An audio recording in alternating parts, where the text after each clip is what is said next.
touch one of mine and you're done. They show no love for the queen. Why you hating on me? Is it cause I'm free and I got Malcolm X in my jeans? I got dreams like King Luther, shed blood like Kusa. You ain't helping my people, I ain't got nothing to say to ya. I want all the smoke like hookah. Talking reparations, America won't be great until they give us compensation. I'm like, I'm the hottest right now. See a bunch of lames out here trying to jock on my style. They be doing too much.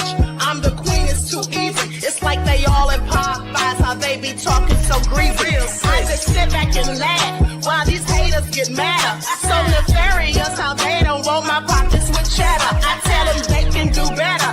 These snakes in the grass can leave a bite on your ass, cause y'all be trusting too fast. I got my foot on the gas, other one on their necks. Dropping receipts on haters, you better show some respect. I'm never facing regret, we only facing the threat. This is the sound of Eric It's a cut on the gas, other one on their necks. Dropping receipts on haters, you better show some respect. I'm never facing regrets, we only facing the threat. Running through every challenge like a relay, break no sweat. It's a cold game, so I got that blanket with me. Now that my people awaken, ain't no going to sleep. I do not play by my piece, this time I'm playing for keeps. You talking slick, but when I see you like them ends, we gon' meet. And I got gold all in my skin, God all in my blood, kings all in my circle. You touch one of mine and you're done. They show no love for the queen, why they hating on me? Is it cause I'm free and I got Malcolm X in my jeans, and I got gold all in my skin, God all in my blood, kings all in my circle. You touch one of mine and you're done. They show no love for the queen, why they hating on me? All right. Hello, everyone. Thanks for tuning back in once again to the original Queen Shakur show. I'm your host, Queen Shakur, and this is your Daily Vitamins. So as you're coming in, please feel free to go ahead and like and share the video, subscribe to the channel. If you haven't done so already, be sure to click that notification bell and click the word all so you're notified each time the Queen Goddess goes live. Okay, so I'm a bit pressed for time because I'm here a few minutes late and I want to get right into what Trump is talking about. Okay, so that all being said, let's have a brief word from our sponsor, and then we'll... Do not buy 12 Tribes on Earth hair growth oil and hair magic elixir unless you want super healthy, gorgeous hair that grows. They have a whole line of amazing hair growth products, including hair growth leave-in conditioner spray, hair growth shampoo, hair growth spray, and hair growth butter. I'm starting to sense a theme here. They include quality natural ingredients. They smell amazing, and you can see the results for yourself. So if you're looking for healthy hair growth for your natural or relaxed hair, try 12 Tribes on Earth today.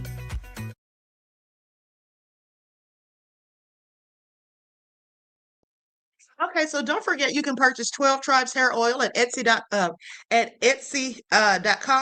You can look for Lisa Crafts, and also don't forget you can find it at Walmart.com.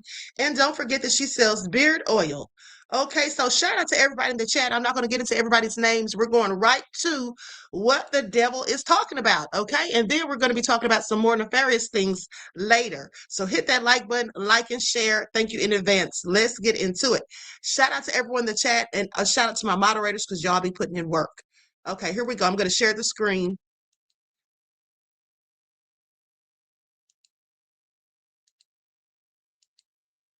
Never seen anything like it. This murderous regime also recently killed 45,000 of their own people who were protesting in Iran. 45,000 dead. For these terrorists to have nuclear weapons would be an intolerable threat. The most violent and thuggish regime on earth would be free to carry out their campaigns of terror, coercion, conquest, and mass murder from behind a nuclear shield. I will never let that happen, and neither should any of our past presidents. This situation has been going on for 47 years and should have been handled long before I arrived in office. I did many things during my 2 terms.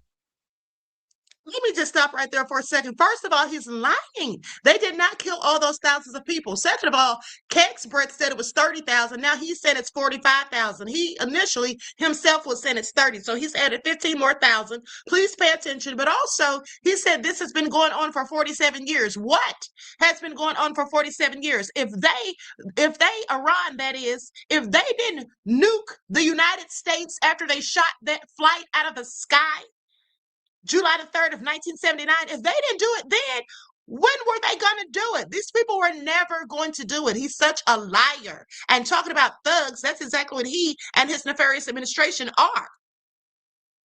Terms and offers to stop the quest for nuclear weapons by Iran first.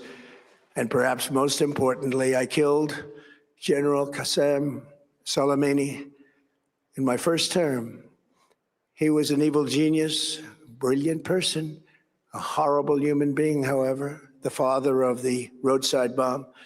And he lived just horrible what he did. Iran would have been perhaps in far better, stronger position. Had he lived, we would have had probably a different conversation tonight. But you know what? We'd still be winning and winning big. And then very importantly, I terminated Barack Hussein Obama's Iran nuclear deal, a disaster. Obama gave them $1.7 billion in cash, green cash, took it out of banks from Virginia, D.C., and Maryland, all the cash they had. Flew it by airplanes in an attempt to buy their respect and loyalty, but it didn't work. They laughed at our president and went on with their mission to have a nuclear bomb. His Iran deal would have led to a colossal arsenal of massive nuclear weapons for Iran, and they would have had them. I have to stop and just do a fact check. I'm going to be fact checking him. He's telling a whole lie. The reason Obama gave him or transferred $1.7 billion in cash to Iran in 2016 was to settle a decades-old failed arms deal dispute that dated all the way back to 1979. Now, the payment was consisting of $40 million for principal and then $1.3 billion in interest. This was all paid from the U.S. Treasury Department's from the Treasury's Judgment Fund. This was a settlement. They owed this money to Iran. I told you all this days ago. The settlement coincided with the implementation of the JCPOA nuclear deal and the release of American detainees. Okay, Trump, please stop lying and trying to make President Obama look like the fool that you are. But let's continue. Years ago, and they would have used them, would have been a different world. There would have been no Middle East and no Israel right now, in my opinion, the opinion of a lot of great experts, had I not terminated that terrible deal. And I was so honored to do it. I was so proud to do it. It was so bad right from the beginning. Essentially, I did what no other president was willing to do. They made mistakes, and I am correcting them.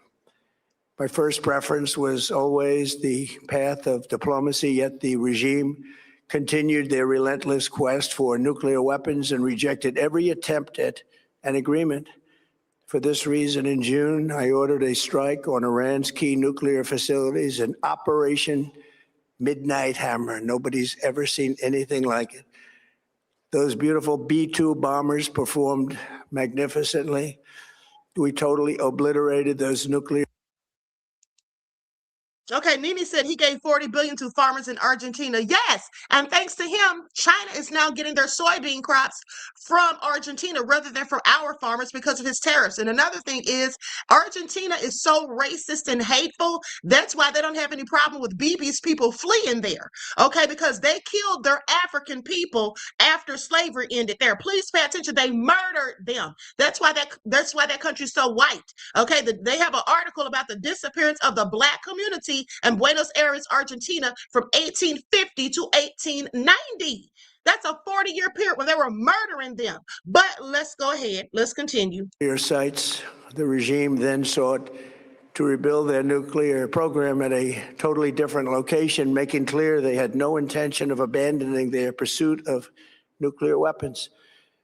They were also rapidly building a vast stockpile of conventional ballistic missiles and would soon have had missiles that could reach the American homeland, Europe, and virtually any other place on Earth.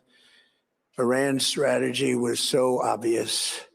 They wanted to produce as many missiles as possible, and they did, with the longest range possible. And they had some weapons that nobody believed they had. We just learned that out. We took them out. We took them all out so that no one would really dare stop them.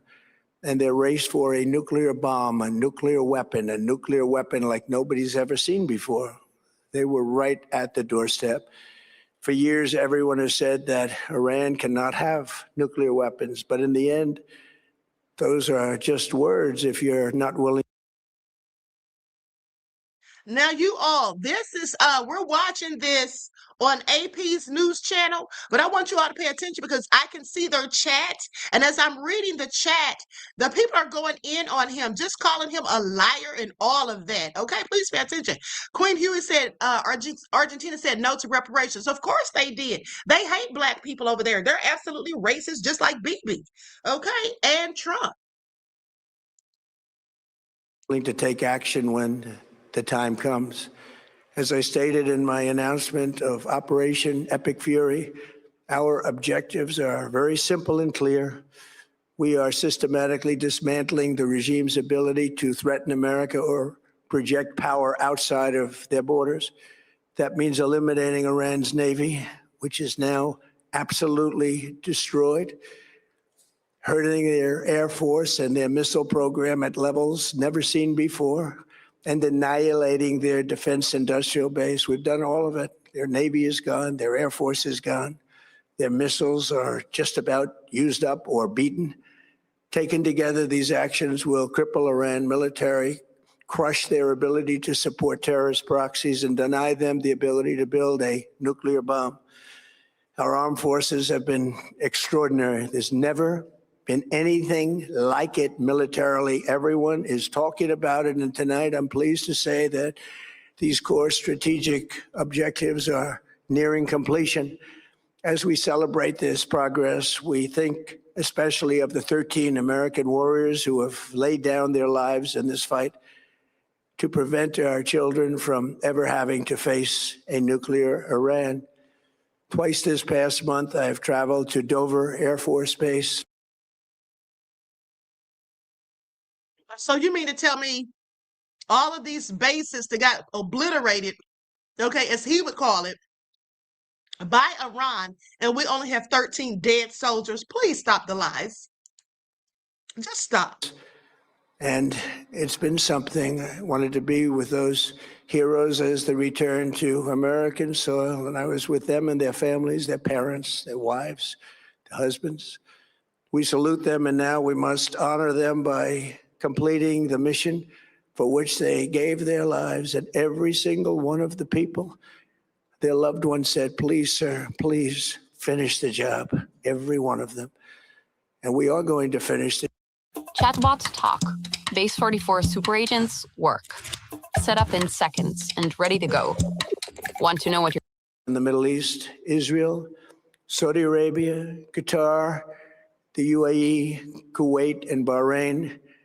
They've been great, and we will not let them get hurt or fail in any way, shape, or form.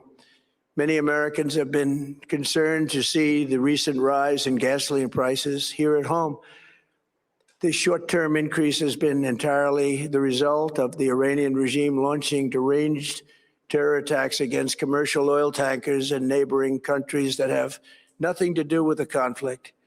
This is yet more proof that Iran can never be trusted with nuclear weapons. They will use them, and they will use them quickly.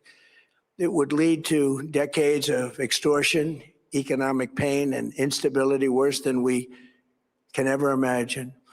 The United States has never been better prepared economically to confront this threat. You all know that. We built the strongest economy in history.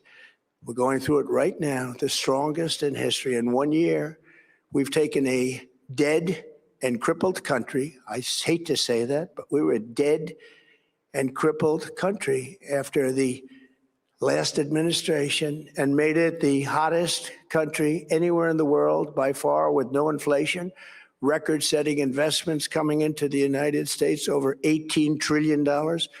and the highest stock market ever, with 53 all-time record highs in just 1 year.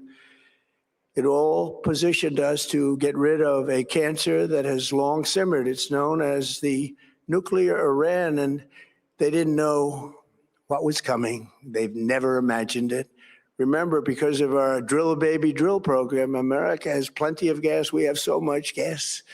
Under my leadership, we're #1 producer of oil and gas on the planet, without even discussing the millions of barrels that we're getting from Venezuela. Because of the Trump administration's policies, we produce more oil and gas than Saudi Arabia and Russia combined. Think of that, Saudi Arabia and Russia combined. And that number will soon be substantially higher than that. There's no country like us anywhere in the world, and we're in great shape for the future. The United States imports almost no oil through the Hormuz Strait and won't be taking any in the future. We don't need it. We haven't needed it, and we don't need it. We've beaten and completely decimated Iran. They are decimated, both militarily and economically and in every other way. And the countries of the world that do receive oil through the Hormuz Strait must take care of that passage. They must cherish it. They must grab it and cherish it. They can do it easily. We will be helpful, but they should take the lead in protecting the oil that they so desperately depend on. So to those countries that can't get fuel, many of which refuse to get involved in the decapitation of Iran, we had to do it ourselves. I have a suggestion. #1, buy oil from the United States of America. We have plenty. We have so much. And #2, build up some delayed courage. Should have done it before. Should have done it with us, as we asked. Go to the Strait and just take it, protect it, use it for yourselves. Iran has been essentially decimated. The hard part is done, so it should be easy. And in any event, when this conflict is over, the Strait will open up naturally. It'll just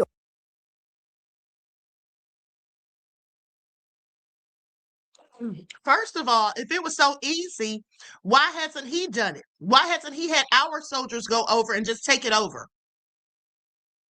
Then he says after this conflict is over, it'll be open. Of course it will, because the only reason it's closed is because of the conflict, dummy. He is so ignorant. open up naturally. They're going to want to be able to sell oil because that's all they have to try and rebuild. It will resume the flowing, and the gas prices will rapidly come back down. Stock prices will rapidly go back up. They haven't come down very much, frankly. They came down a little bit, but they've had some very good days over the last couple of days. We've done actually much better than I thought, but we had to take that little journey to Iran to get rid of this horrible threat.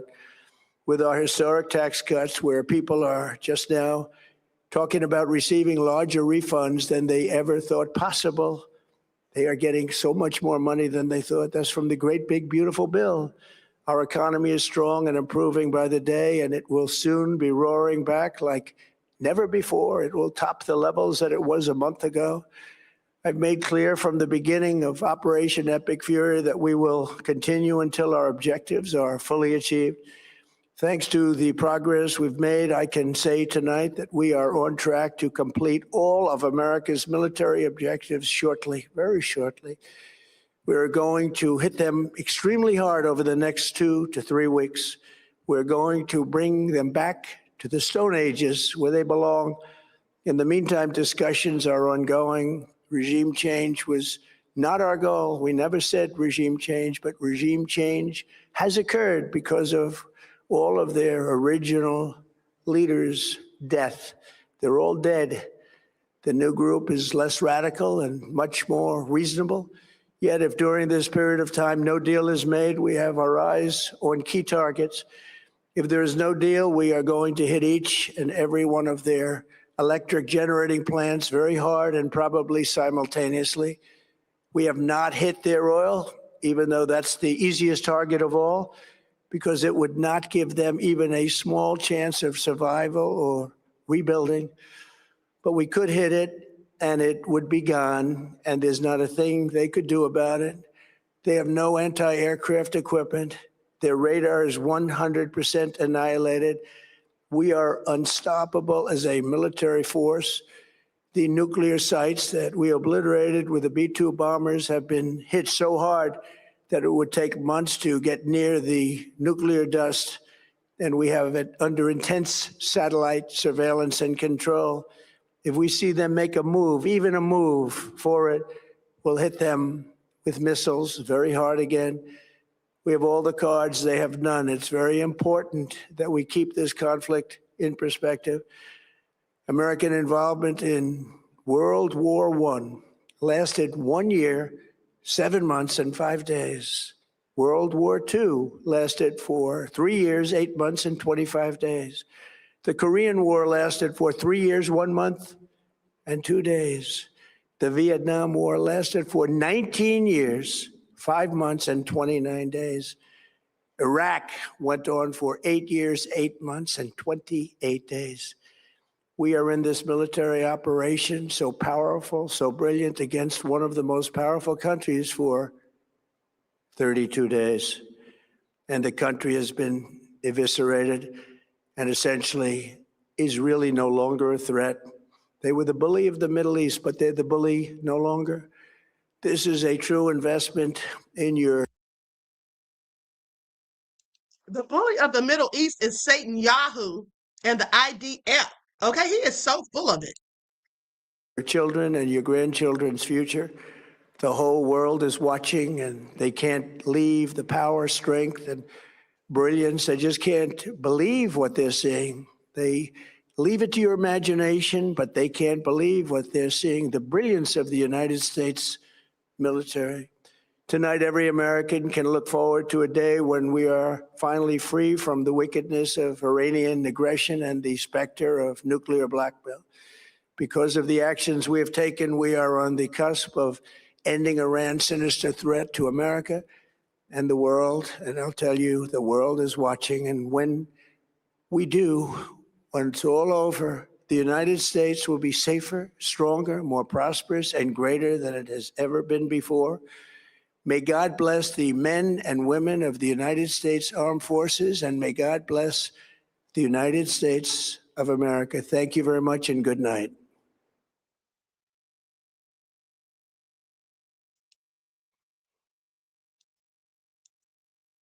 Okay, I'm glad he wrapped that on up because those lies were absolutely deplorable. I mean, he's just saying all kinds of foolishness that he continues to say. Now he said they never said anything about regime change. Now, I'm sorry, but that's absolutely what they talked about because they claimed that Iran had killed 30,000 protesters. Isn't that what he said? And then tonight he said it was 45. The lies just keep falling out of his mouth. Okay? Absolutely nefarious. I find it all so interesting. Hold on, you guys.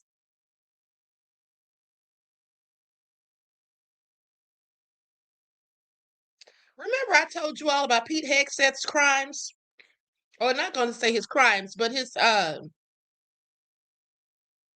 that purchase he tried to make.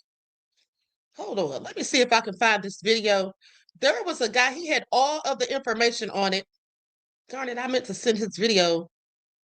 I can't even remember the name of his channel. Let me see here. Did I send it to myself?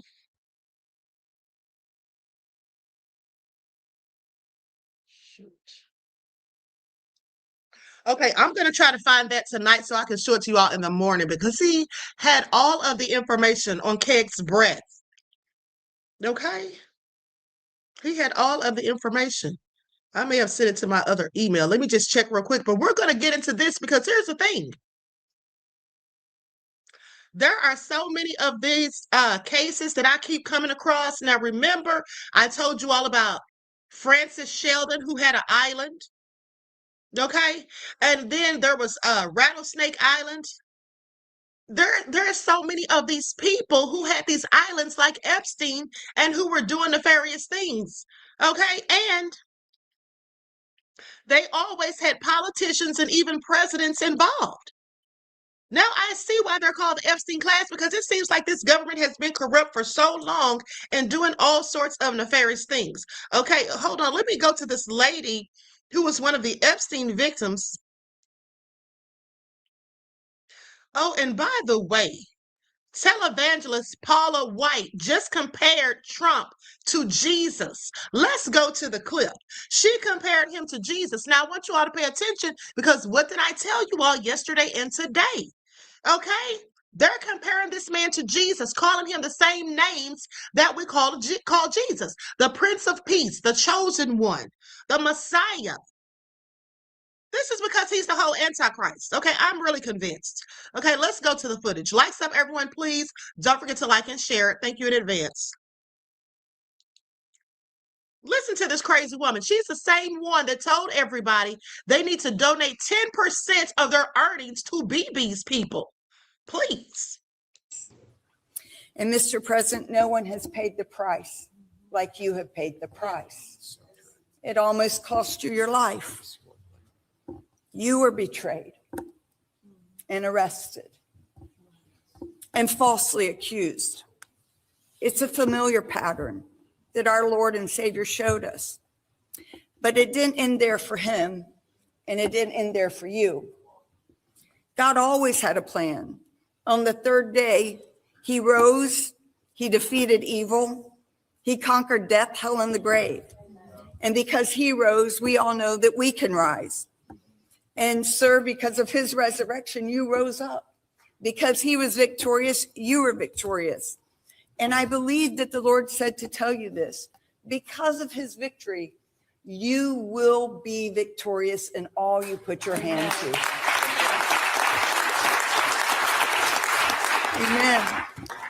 Because God is with you and God is using you to defeat evil, to restore families, to awaken the church, to harvest the nations, and to bring a worldwide revival. So I'm going to ask something. Would you all stand and just, if you're comfortable, stretch your hand towards our president? What? And even if Reverend Graham, you'd like to lay hands on him, and Pastor Lay Robert. hands. And just come in agreement with me. For 2 Chronicles 7:14 declares, if my people who are called by my name will humble themselves and pray, then I will hear from heaven and forgive their sins and heal their land. So today we humble ourselves and we seek you, Lord Jesus. You declared in Proverbs 14:34 that it said the righteousness exalts a nation. So we declare righteousness over America, and that every decision that is upon President Trump's shoulders, he will make them in your righteousness. We declare Psalm 32:12 that blessed is the nation whose God is Lord. So today we declare that America is blessed, as President Trump has decided to rededicate this nation on May 17th to you, O Lord. So we invoke your name, your power, your mercy, your grace. We prayed James 1:5 over him, that you will always have the wisdom of God all the days of your life. I declare Psalm 91 over you, that you will be satisfied with long life.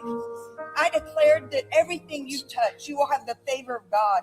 According to Luke 2:52, even as Jesus was favored with both God and man, so let it be with President Trump. And we got a rapist for a president. Damn, they'll take that over black, and it's evident this motherfucker got a rap sheet. That fake shooter was a patsy. We lost a race in a blink. Think we lost a vote to Starlink. White supremacy is losing its strength. This that melanated movement, proving it. They elected a rapist to run the country twice. He paid a porn star racks just to keep her quiet about the time he took a cookie with no consent. His own wife don't even like him, you can see the shit. She don't hold his hand, they don't kiss in public. He used to grab her by the puss, now he can't touch it. This orange demon is the reason we go straight to hell. They so invested in they hate that they can't tell. We got a rapist for a president. Damn, they'll take that over black, and it's evident this motherfucker got a rap sheet. That fake shooter was a patsy. We lost the race in a blink.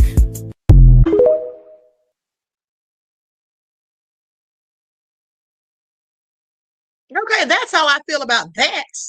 That's how I feel about what she was saying. Sit down somewhere, lady, with your lying self. That man is a whole demon, and she's sitting there praising him and comparing him to Jesus. Oh my goodness, it was so hard to even stomach. Okay, but now we're going to get into some stuff. Let's go to this video, this woman who's given names of some of these nefarious people, and just talking about the cover-up. And, you know, she's alluding to the fact that Jeffrey Epstein wasn't who he said he was. Okay, like he was known by some other name or something. It was real interesting. So let's go to that. I shared this on yesterday on my X account.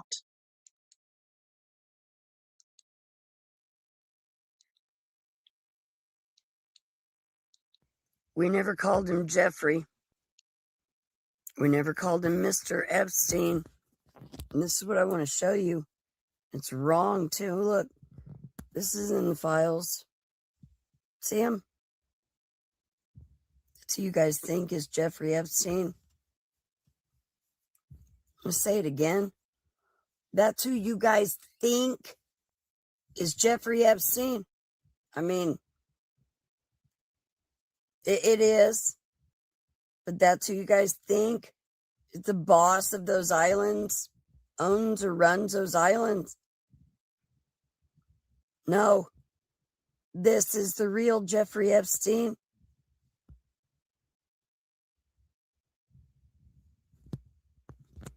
There. There.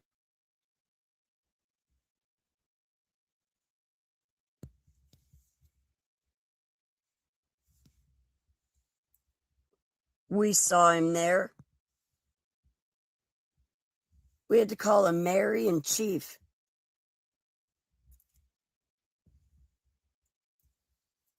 They're saying that that was a fake passport using his name. It was a fake passport, not for a fake person. In the casted actor narrative, they use real people as actors to stand for other people that are guilty or not. Just like we all know that the Biden that we saw in the presidency is not the same Biden from 30 years ago.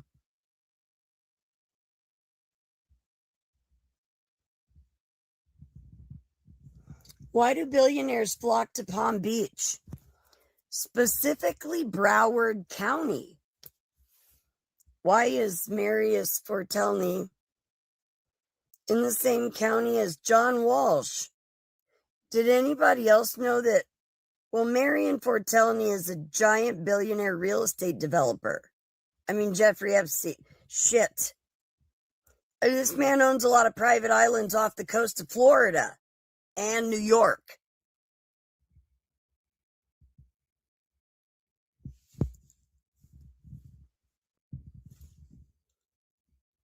Did anybody know John Walsh was a massive real estate developer before he became famous for having a kidnapped kid? Did anybody else know he was born and raised in New York? Still has vacations homes there.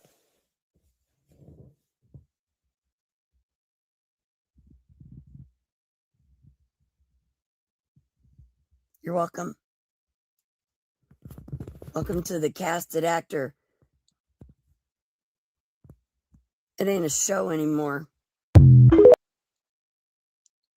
Okay, she was clearly a little inebriated, in my opinion. Now, I was trying to make sense out of what she was saying. From what she was saying about Biden is not the same Biden and all of that stuff. You know, a lot of people have said that. She was making me think about the stuff that Orlando Brown has been saying. You don't know how Orlando Brown had been saying that this person was this person. He was talking about like soul swapping or conscious swapping or whatever. Do y'all remember that? He said that on several occasions. That's what it sounded like. I don't know what she was really saying, honey, but I found it all interesting. Now, I saw someone put in the chat that the president of Iran penned an open letter to the United States, to Americans. So I'm going to read it. Iranian president pens open letter to American people. Okay, so here's what it says. I'm going to share my screen.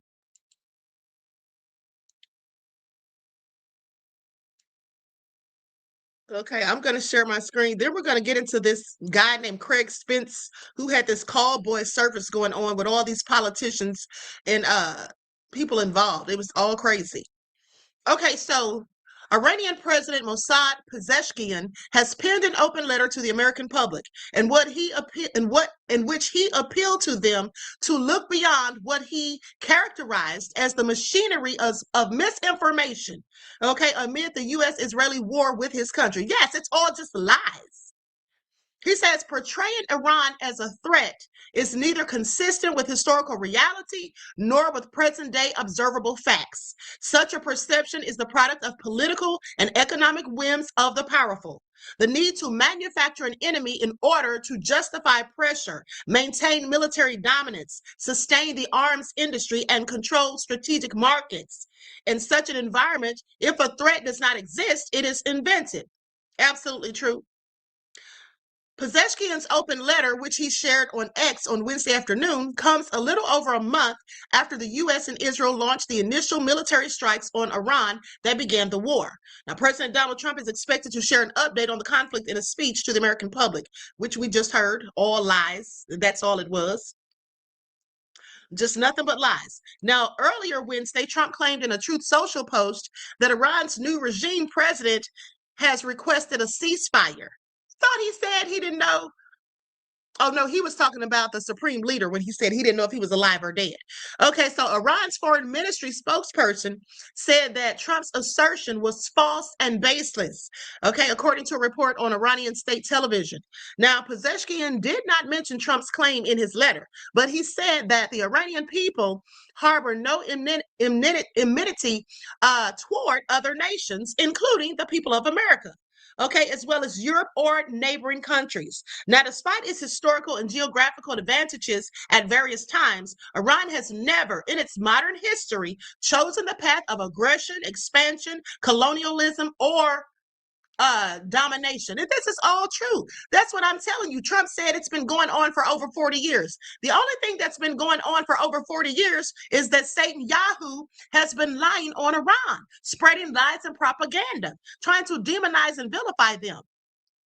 He's the problem. He's the bully of the Middle East. Even after enduring occupation, invasion, and sustained pressure from global powers, and despite possessing military superiority over many of its neighbors, Iran has never initiated a war. Yet it has resolutely and bravely repelled those who have attacked it. So he went on to say that the U.S. has deployed a significant portion of its military forces in the area surrounding Iran, adding that recent American aggressions launched from these very bases have demonstrated how threatening such a military presence is. Naturally, no country confronted with such conditions would forego strengthening its defensive capabilities. This is what President Pezeshkian said. Now, what Iran has done and continued to do is a measured response grounded in legitimate self-defense and by no means an initiation of war or aggression. He went on to say he questioned whether the war was truly in the interest of the American people and accused the U.S. of entering the war as a proxy for Israel.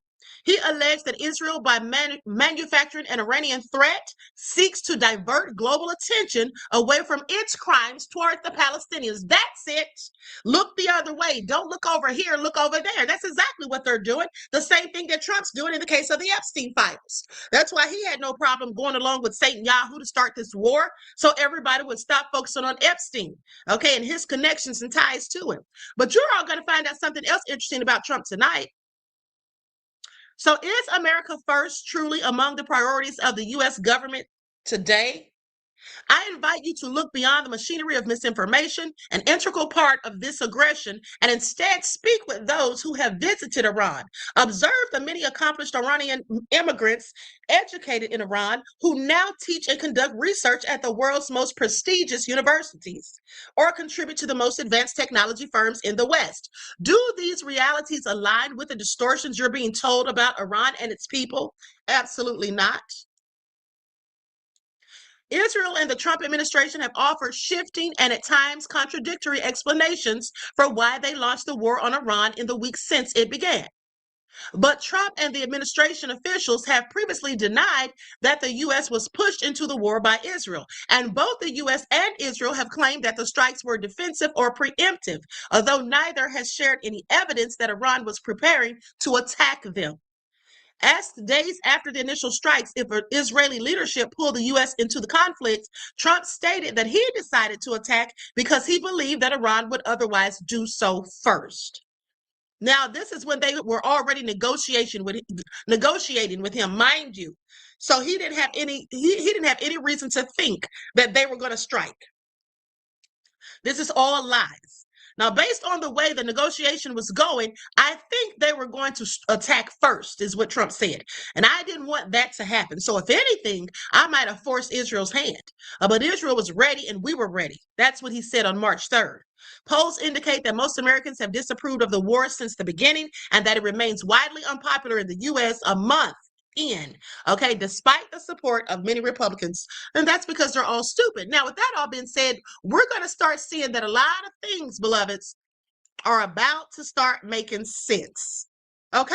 That's right, J Love the Queen. He is a dirty dog. Exactly. Mr. Midnight said they're mad because Iran ain't no walkover. Yes, because they thought they were going to go in there and do to Iran what they did, in fact, to Venezuela and President Maduro, which is absolutely illegal. Like, I don't even know how Congress has allowed him to get away with all of these things. Well, actually, I think I do know. I absolutely think I do know at this point. Okay, because we're about to get into it. Likes up, everyone, please like and share. We're about to talk about this man by the name of Craig Spence. This man was a whole nother Jeffrey Epstein. This man was a whole nother Jeffrey Epstein. He's nefarious, or was nefarious. He supposedly turned up dead just like Epstein under mysterious circumstances, and no one cared to tell how he died. Okay, he was involved in blackmail, PDF file, having wild parties, and a lot of politicians and other people involved, including but not limited to Secret Service members and the CIA. Okay, do y'all hear this? And as far as I know, these people did not go to jail or prison. I want y'all to pay attention because this stuff has been going on. And the sad thing is we're just finding out exactly, or even just a little bit, as it pertains to how deep the rabbit hole actually goes. Okay? So let's get into it. Let's talk about Mr. Craig Spence. He was an American journalist, a Republican lobbyist, a socialite, and a child sex trafficker who allegedly, I'm going to say allegedly because they didn't give us any proof that he actually took himself out, who allegedly committed suicide in 1989 in the wake of a Washington Times expose reporting on his involvement in a prostitution ring and in blackmail. Okay? So let's talk about it. Let me just give you a little bit of background on him so you know his accolades, because here's the thing. This is what's important, people. I think it's important that I tell you each of the people that are on the list, because there was a list for him too. Now, we didn't get all of the information of the people on the list because a judge had the records sealed. But there was a list of at least 200 people. I'll tell you who some of those people are and show you their photos or whatever and tell you a little bit about them. But here's the thing, and that's important to do because I want you to see how all of this just proves that these people have been doing this. The same type of people. The judge ordered the list and the information sealed, and also a gag order was issued by the Attorney General at the time. Okay, and with that all been said, hold on, let me ask something. Is Nice M10K in here? Because it was brought to my attention earlier today that Nice M10K asked me to show some proof that the moon landing was fake. I didn't see your comment at the time, but someone told me later, and I absolutely do have receipts on that. Okay, I'm sorry. Anybody who believes the moon landing was real, you need to go see a psychiatrist, in my opinion, okay?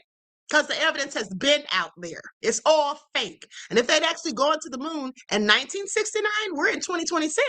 Why haven't they gone back? Okay, but now let's continue. I don't want to get off track. So Spence attended Syracuse University and began his journalism career working for WCBS in New York City. Now, he would eventually become a correspondent for ABC News. During the Vietnam War, he covered Southeast Asia, but in 1969, he was banned by the government for reporting in Vietnam, after which ABC relocated him to Tokyo. Now, there he also found work as a freelance reporter and as a stringer for Britain's Daily Mail.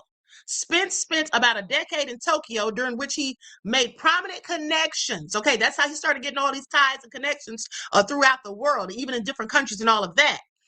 So he made prominent connections at the time of great economic growth.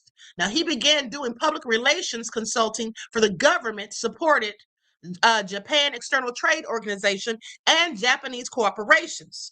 Spence arrived in Washington, D.C. in the late 1970s and soon became a fixture of Washington High society, leading to a 1982 feature in the New York Times, which remarked that Spence's personal phone book and guest list, his party guest list, constitute a who's to who in Congress. Please pay attention. Is this why Congress is quiet? Is this why Congress is letting Trump get away with all this stuff? Yes, that's why. Yes, that's what it is. It's on both sides of the aisle, okay? Many of them are involved. Many of them are involved in these types of things. I want you to pay attention. When you see, from now on, people, when we see these politicians who refuse to speak out, if they're not talking out loud like Thomas Massey, okay, Ro Khanna, if they're not going in hard in the paint, you should ask yourselves why. What do they have to hide? What are they up to? Is your name on a list somewhere? Have you been blackmailed? Have you engaged in PDF file behavior? The answer is likely yes. Otherwise, why would they sit back and let this go on? And for these celebrities, whether they're black or otherwise, that still support Trump, who are still MAGA, you should ask yourself the same about them, because they too are likely involved in these things.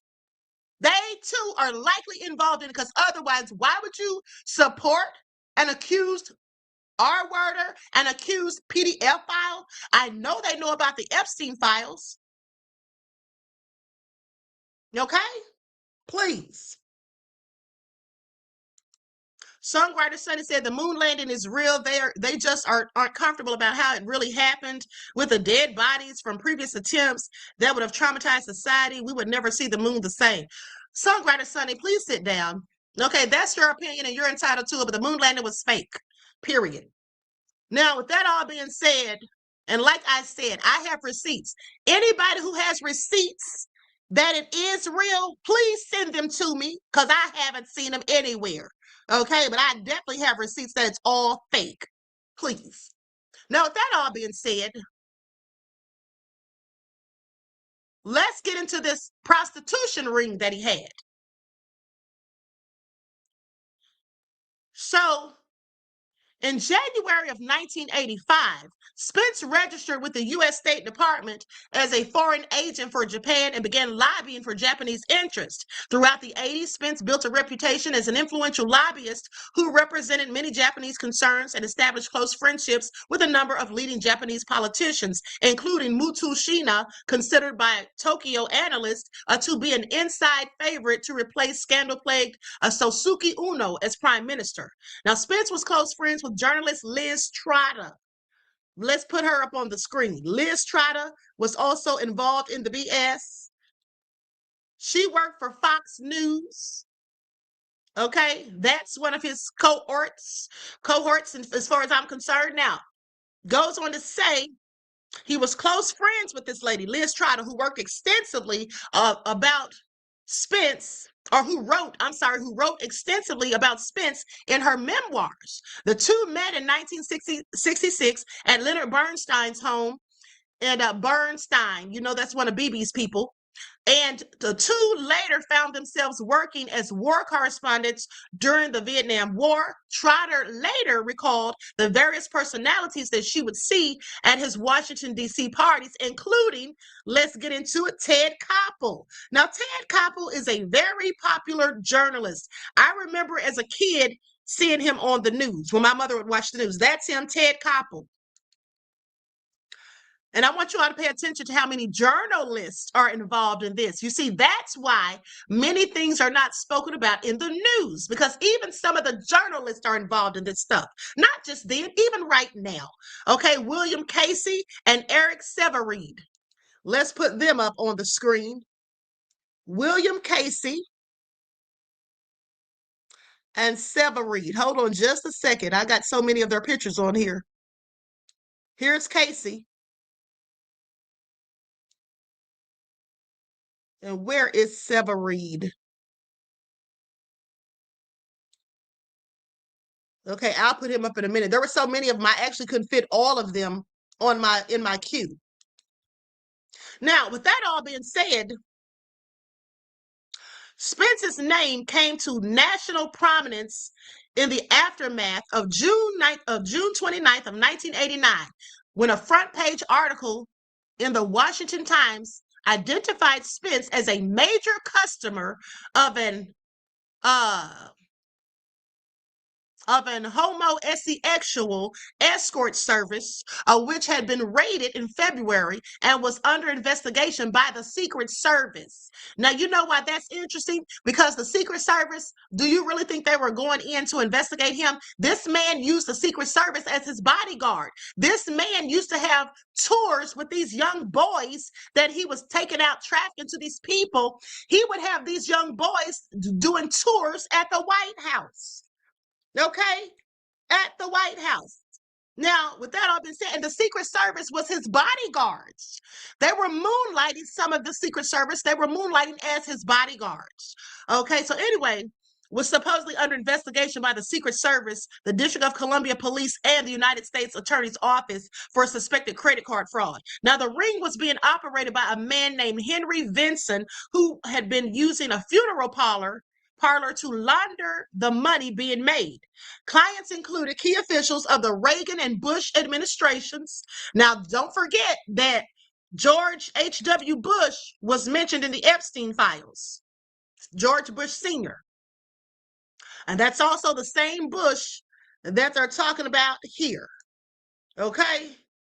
He was allegedly involved in this too. See, that's what I want you all to pay attention to. We got presidents, Congress. How are we ever going to get anything done about these Epstein files when you have all these high-ranking officials involved in it? So anyway, goes on to say,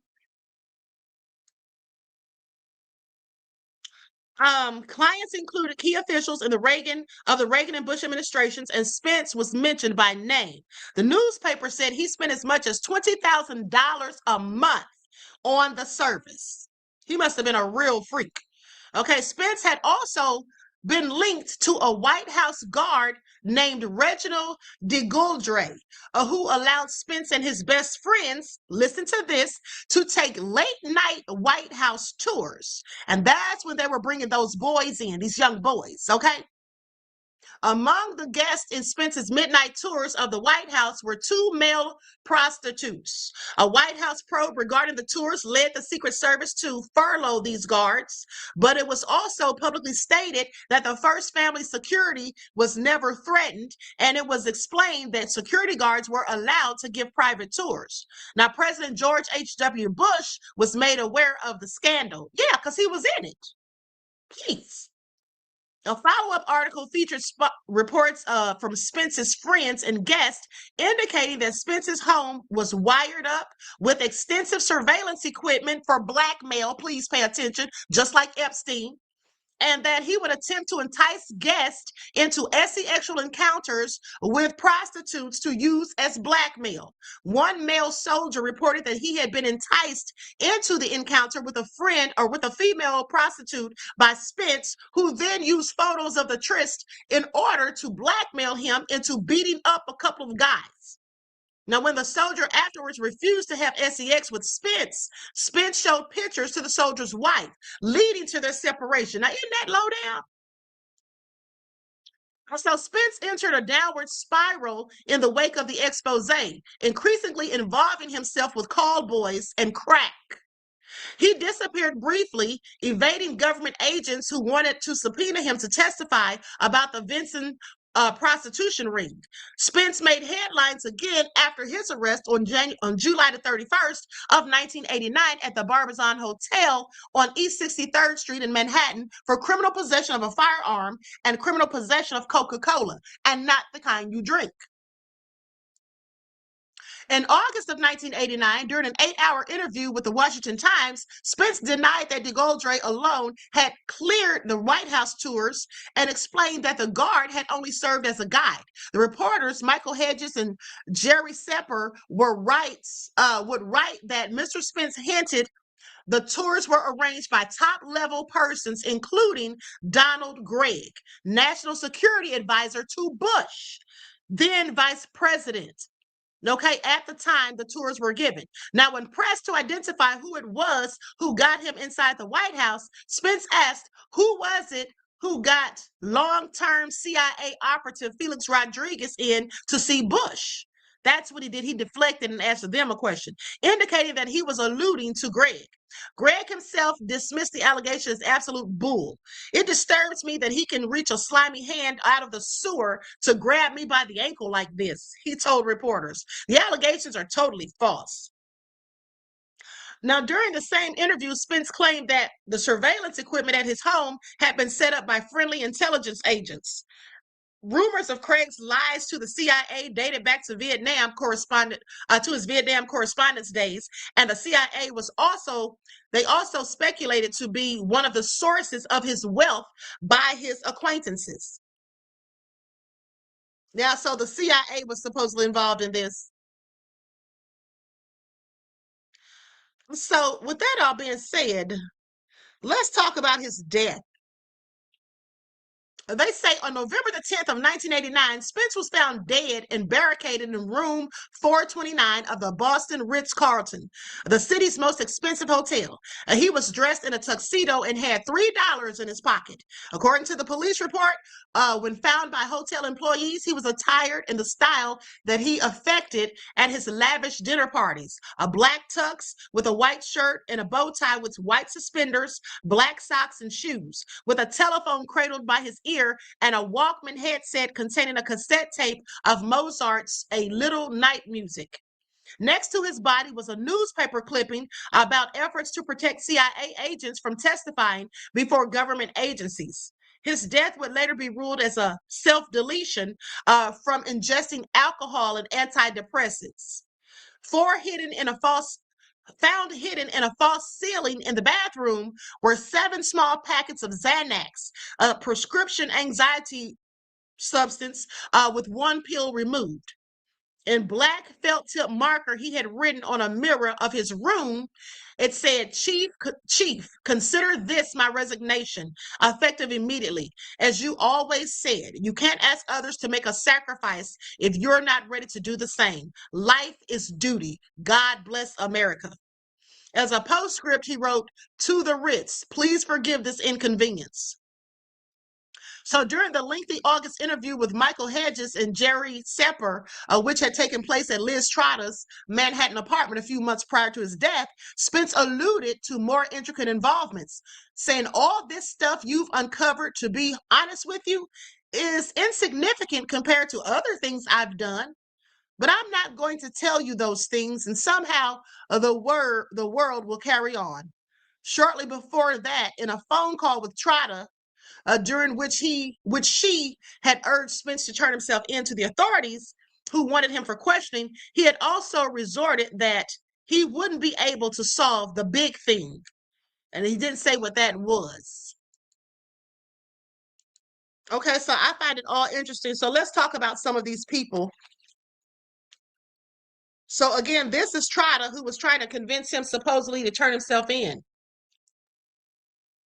So he died mysteriously 5 months after the story broke and was found dead at the Ritz-Carlton. No signs of injury. The cops at the time refused to comment on his cause of death. And Spence had previously supposedly told a friend of his that he'd be disappearing soon. Okay? Said that he would be disappearing soon. Do you have to hide Xanax back then? Is what Reggie's asking. I don't know, but why would he hide it in a false ceiling? And also, I'm wondering what would even make them look in the ceiling, for anything. That was interesting. So anyway, it goes on to say that he said that he would be disappearing soon. This is what he told a friend before he died. He said that he may be disappearing soon, and it would be sudden and may appear to be self-inflicted. Okay, but it won't be. He said, but it won't be, which leads me to think this man never even died. Okay, didn't take himself out. Now, Representative Frank, let's pull him up. Representative Frank, he was hold on. Here he is right here. That's him. Okay, so Representative Frank got into a bit of trouble himself. His home was being used as a base for operations for his own escort service. Now, this is a whole member of Congress at the time. He had an escort service himself, and he ran it from 1985 through 1987. It was run by his boyfriend, Stephen L. Goby. And this guy who was his boyfriend or lover, he was the son of a Marine Corps Master Sergeant and a Pentagon budget analyst. And he operated his escort service. Also, he had a escort service they were operating out of an elementary school. Okay, the Chevy Chase Elementary School. And the principal at the school was in on it too. And the principal's name was Gabrielle Massaro. Now, there were 350 students at this school during this time, from ages 9 to 12. Okay, I want y'all to pay attention. These people are something else. These people are something else, clearly nefarious. Now, with that all being said, let's talk about some of the client list. Which included, like I said, government officials, U.S. military officers, businessmen, lawyers, bankers, congressional aides, media representatives, okay, former CIA director William Casey. Even the former director of the CIA was supposedly involved in this. William Casey. Let me pull him up.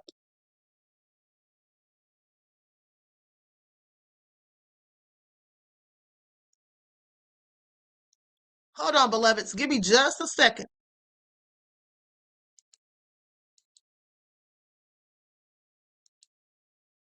That's him.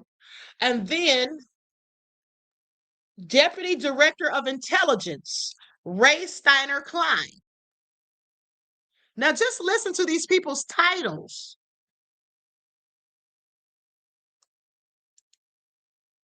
That's Ray Steiner Klein. Now, Representative Barney Frank, the one we just got done talking about, okay, who had his own escort service. And then Senator John Glenn was involved in this as well. This is Senator John Glenn. I want you all to pay attention. This man was awarded the Presidential Medal of Freedom.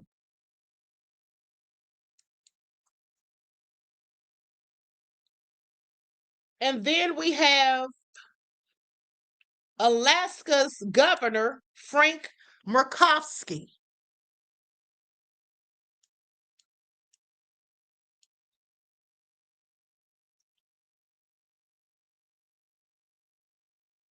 Then we have political activists, a woman by the name of Phyllis Schlafly. This lady was a whole activist, supposedly. Former Attorney General John Mitchell.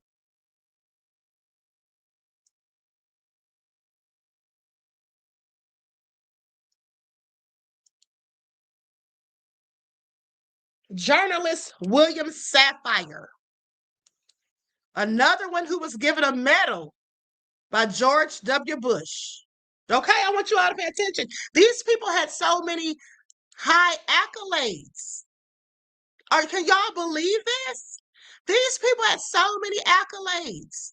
Like, this is absolutely crazy. These people were considered heroes and heroines. These people were beloved. I find it also interesting. I'm going to show you a video of what one woman said when she did an interview with C-SPAN about Mr. Craig Spence. Okay, hold on. Let me finish going through this list. There's just a few more. This guy right here, William Sapphire. Okay, he won the Presidential Medal of Freedom as well in 2006. Okay, then journalist Liz Trotter, which I already showed you, Ted Koppel, who's another journalist. I already told you about him. Okay, this is all nefarious. Former ambassador James Lilly.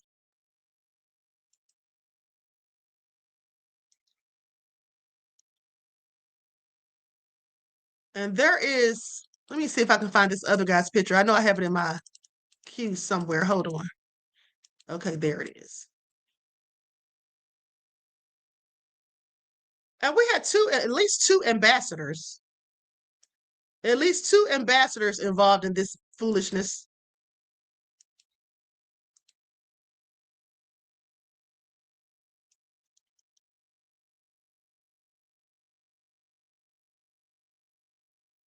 Sepharid. That's the picture I was looking for. Okay, now, with that all being said, journalist Eric Sepharid. Now, like I said, I want you all to pay attention to how many journalists were involved in all of this. And then we have former ambassador Robert G. Newman. Robert G. Newman was a survivor of the atrocity that happened in Germany in 1945. Okay? One of BB's people. So I find that all interesting and clearly nefarious. Then we have Lieutenant General Daniel O'Graham.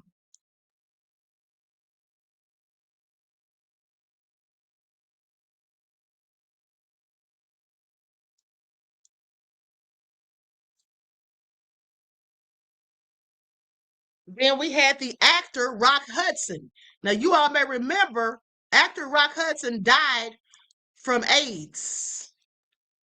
Now we see why. He was dealing with prostitutes. Okay? And another person who I believe is supposedly a celebrity, his name is Roy M. Cohen. But the thing about Mr. Roy M. Cohen that I found interesting is that he is friends, or was friends, with Donald Trump. Okay, he was friends with Donald Trump. How many PDF files and freaks and perverts and people accused of nefarious things does Donald Trump know? How many people does he know? Okay, y'all don't find this interesting? Y'all don't find this interesting? Because I sure do. Okay. So anyway, with that all being said, like I told you, they were taking those boys to the hotels and they had the Secret Service moonlighting as Craig Spencer's bodyguards. Craig Spence hinted that the tours were arranged by Donald Gregg and the National Security Advisor to Vice President George Bush. He often boasted, this is another thing, he often used to boast and brag about his connections to high-ranking CIA officials. And he was also known to throw these very extravagant parties. And he had lots of clients that would be there, and they were all supposedly a part of the CIA blackmail operation. Okay, just like Jeffrey Epstein. Jeffrey Epstein was allegedly Mossad, and he was blackmailing people, and this guy was doing the exact same thing. But this story was killed off. This story never even made national media. Okay, and that's likely, like I told you all, because of numerous journalists having been involved in this whole thing. So it never even made big news. And then also, let's not forget how the paper trail was covered up. There was 20,000 documents in the case that were sealed by a court order. And the U.S. Attorney General, or the U.S. Attorney, issued a gag order on the release of the information. Okay, so I just find that all interesting. I find it all interesting. These people have been doing this stuff for decades. Let's go to this video of this woman who did an interview with C-SPAN. Likes up, everyone. Please don't forget to like and share. Thank you in advance.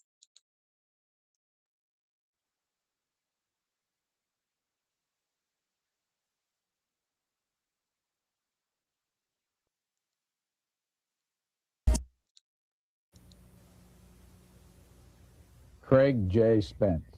Mm-hmm. We heard a lot about Craig J. Spence here in this town. I'm not sure the rest of the country did, because it was a Washington Times story about his quote-unquote escapades. Where did you meet Craig J. Spence, and who was he?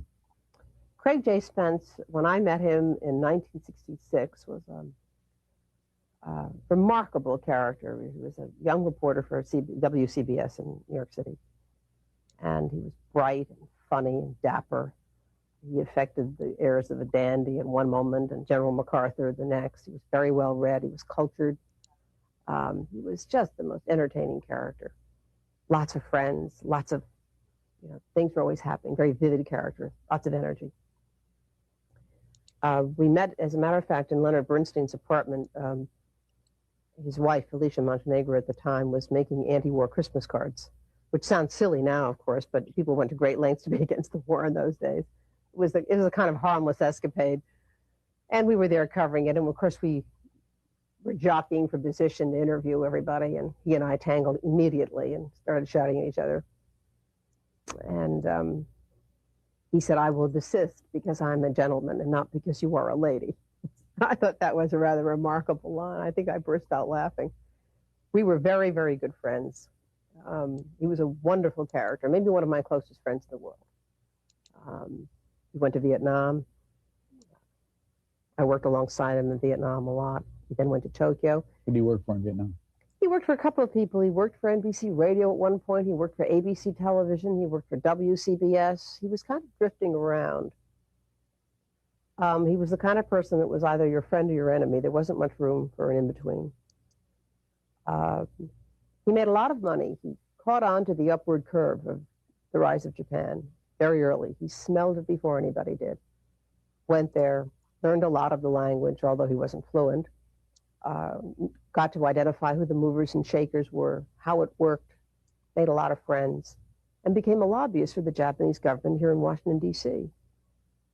I say for the Japanese government, it was informal.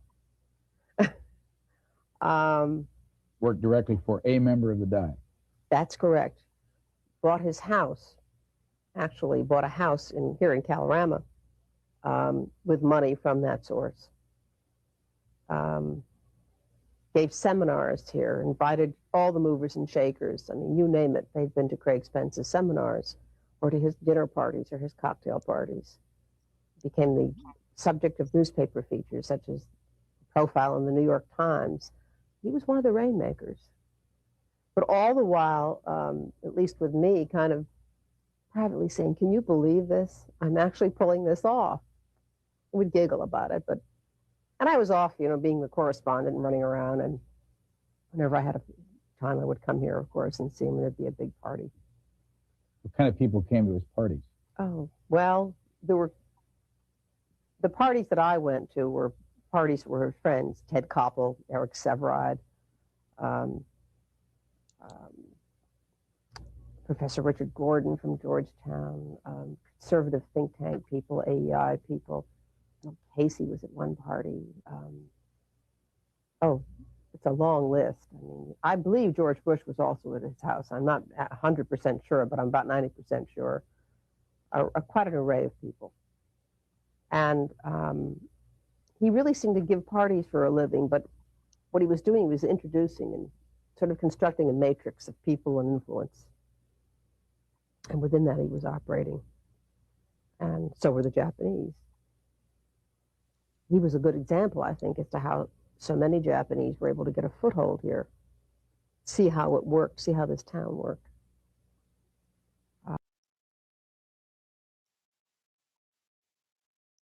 Hold on. Hold on. Let me go back to it. Hold on. Let me go back really quick. I don't want to be on here all night, but let's go back to what she said, because she just said that it all started to fall apart for him in the 80s when his behavior changed. Things were changing for all of us. I'd left the networks, was about to leave the networks. Many of our friends were off doing different things, but we were still very much in touch. He appeared very ill. It was quite obvious that began to be obvious. We began to suspect that he had AIDS. He was a practicing homosexual. We never discussed it in any detail. I mean, I think towards the end, he kind of obliquely let me know. He knew, I knew, I knew, he knew, I knew, that kind of thing, you know. And he got out of control. His friends began to back off, myself included. He was using cocaine, maybe crack, I think also crack. And he just became a different person. He finally committed suicide in the Ritz Hotel a couple of years ago. In a tuxedo, listening to Mozart. Anna Klananakis. You took the famous, it's famous here, White House midnight tour with him? Yes, I did. Not, well, he wasn't there, though. No, he didn't. He was running it from it was a perfectly harmless tour. I was kind of bored with it because I had already seen the White House several times. And I wasn't bored with it. That sounds very jaded, but I mean, it wasn't something that I liked being up at midnight for 1 o'clock in the morning. Who was on the tour? Several of Craig's friends. You know, I can't even remember most of the names. And then I was there with one of the reasons for the whole party that weekend, which was a perfectly wonderful party, was a reunion with a Green Beret soldier who I feature in the book, Sergeant Skip Ettinger. And I hadn't seen him in 18 years, and Skip was flying up from Fort Bragg. I think we've heard enough. She said a Green Beret soldier. Okay, a Green Beret was involved in this too, likely. At the end of the day, she's sitting there talking about the tours weren't really anything, like there was nothing wrong with it. But lady, we already know that in those files, it says something about young boys being taken on the tours. Okay, because think about it. She said she'd already seen and been to the White House. Well, they all had. Okay, if he had Secret Service as his bodyguards, so of course he'd been there plenty of times, and most of them had been there because they're politicians. So why would they be taking tours of the White House? Because they were bringing those young boys in. That's why. Okay, this stuff is so sick, and it just really irks me. And let me tell you something else. Remember all the stuff that happened with the Pentagon? If you don't remember, you're about to. Because in 2019, Pentagon workers were found to have downloaded child porn. Dozens of staff and contractors with high-level security clearance put at risk of blackmail by their SEX crimes. Y'all hear this? Even the Pentagon officials are in on the scam. Okay, I want y'all to listen to this. Dozens of Pentagon staff and contractors with high-level security clearance have been found by U.S. federal investigators to have downloaded child pornography. A spokesman said the Defense Department takes such matters seriously, but would not comment on specific cases. I bet they won't. Why wasn't this international news at the time? Why weren't they all paraded across our television screens so that we could see their faces and know exactly who they are and what their names were? Okay, did they get charged even? So anyway, the Pentagon concern is not just that crimes have been committed, that alone would be grounds for dismissal, but that it makes those involved security risk. One of those charged was a contractor who had security clearance at the National Security Agency, which eavesdrops on communications worldwide. He fled the U.S. and is thought to be hiding in Libya. Honey, wherever he's hiding, I promise you they're not looking for him. But they wanted to spend all that time putting Assad Shakur on the terrorist list. Okay, President Obama did that, by the way. Details about links between the Pentagon and child porn were disclosed yesterday in the Boston Globe. Now, this is from 2010. The paper quotes an internal report from the Defense Criminal Investigative Service in 2009, which says that though the number found to be involved is small compared with the number employed by the Defense Department and related organizations, it leaves those involved at risk of blackmail, bribery, and threats, especially since these individuals typically have access to military installations. Some of the porn was downloaded on government computers. The Globe obtained 50 pages of documents relating to an investigation by the Inspector General of the Pentagon that had not been made public.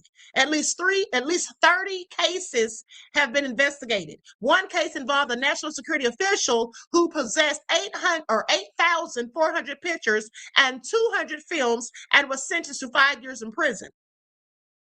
Many others have also been sentenced, and more people are still under investigation. Another individual alleged to have been involved was working at the National Reconnaissance Office in Virginia, okay, which operates the military spy satellites. He was not charged, but sent to a lower-level job in a field office in New Mexico. Some of the cases came to light as a result of an investigation by the Immigration and Customs Agency, whose Operation Flicker in 2006 identified 5,000 people who had paid for access to overseas corn websites.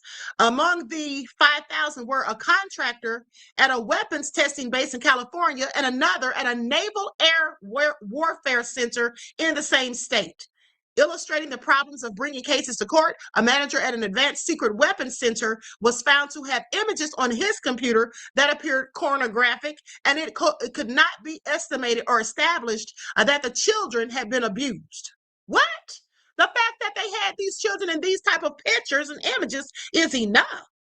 Now, a worker at a separate establishment also had corn images, but the ages of those involved could not be determined, and so it could not be established that they were children. They know children when they see them. Please miss me with it. Do y'all hear this? Now, that was in 2010.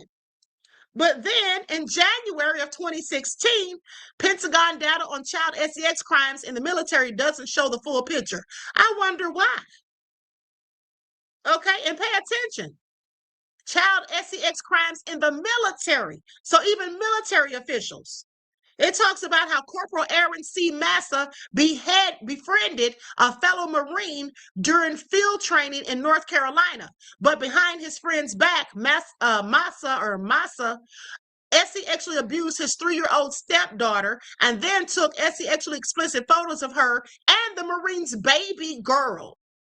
A judge convicted him last year of sexual abuse of a child and production of child porn, according to court records and other documents detailing the case. He pleaded guilty and received 30 years in prison. The sexual assault of military dependents occurs hundreds of times each year, according to the data from the Defense Department provided exclusively to the Associated Press. There were at least 1,584 substantiated cases between fiscal years 2010 through 2014. Okay, over 1,500 in just 4 years. The abuse is committed most often by male enlisted troops, followed by family members. This is just all so sick. What world do we live in where we have all of these freaks and PDF files? This is why they don't get justice, because too many of them are in on it. You have judges, politicians, law enforcement, CIA, FBI, Pentagon officials, military personnel. What in the world? Congress? Do y'all hear this? Is a child even safe on this planet? This is absolutely deplorable. I'm telling you. Okay, now with that all being said, let's go to Jim Caviezel. If you all don't know who he is, you should. This is the man that played in The Passion of the Christ. Now, he is supposedly an activist, but here he talks about that stuff that they take from children. And y'all know what I'm talking about. It starts with an A and ends with the word chrome. I'm going to go to the video. This is all just so sick. What kind of world I do not, oh my God, can I just go to another planet? Because what in the, let me put an overlay on here. Chrome. That's not true. It's C9H9NO3. This is a chemical compound that is absolutely, this has been around in modern science since the 1930s. You can actually, there's a synthetic form and there's a regular natural form, which is caused by torturing little kids to get their adrenaline up, essentially, and then extracting it from them. When you sit and meet, and so I brought this up a few years ago, and all of a sudden I was attacked by every media. Look it up. It's there. They absolutely went after me. And the next day, I never heard from my agency for 14 months. My lawyers let me go. My agency never called me after that. And essentially, I was done. Last year, parents abducted nearly Adrenochrome. That's not true. It's C9H.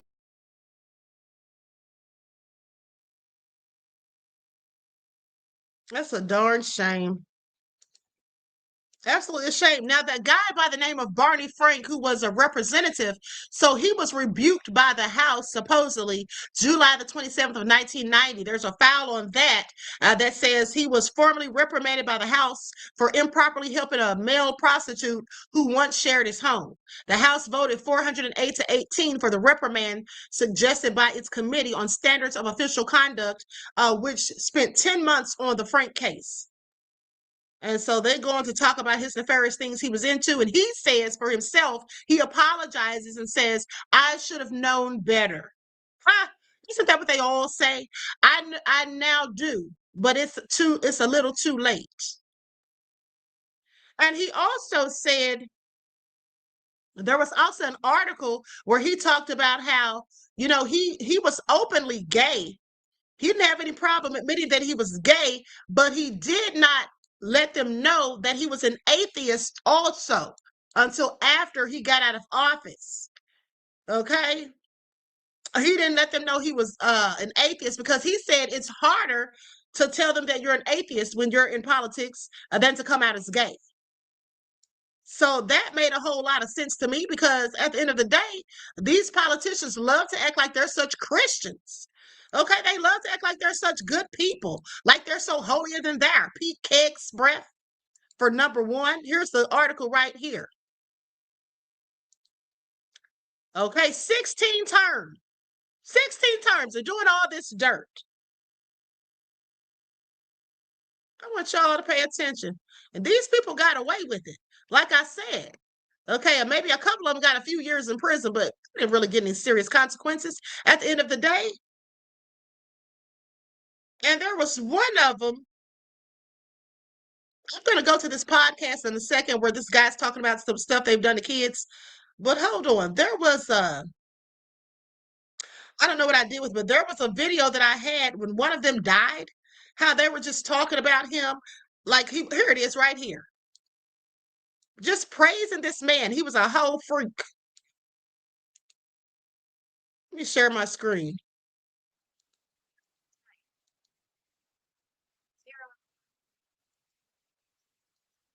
No code, just AI.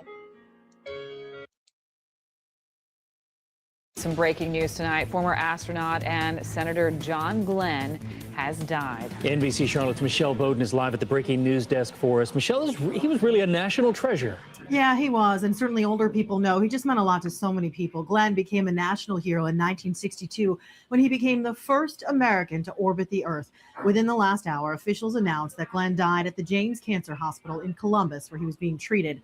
John Glenn was the third U.S. astronaut in space, but the first of them to get into orbit. Glenn then spent 24 years as a Democrat from Ohio in the Senate, and he briefly made a run for president back in 1984. He returned to space in 1998 at the age of 77 aboard Space Shuttle Discovery. He was also the last survivor of the original Mercury 7 astronauts. Author Tom Wolfe calling Glenn, quote, the last true national hero America has ever made. John Glenn was 95 years old. Reporting live now. About a beat. His old arse lived to be the ripe old age of 95 and then praised as a hero when he died. When we all just heard what he was involved in. Isn't that something? Didn't get a day in prison. Okay, the case files were ordered to be sealed. Gag orders were issued. But they are trying to get state charges on Diddy. They gave R. Kelly 30 years. They lied on Michael Jackson and Bill Cosby. Do y'all hear this? But none of these devils who don't look like me got a darn thing done. Okay? And then some of them supposedly fake their deaths. This is all so nefarious, honey. This is just mind-boggling. Okay? Mind-boggling. Do you hear me? Anyway, let's go to this podcast. I'm going to use an overlay. Oh, hold on. I just stumbled across something. Hold on.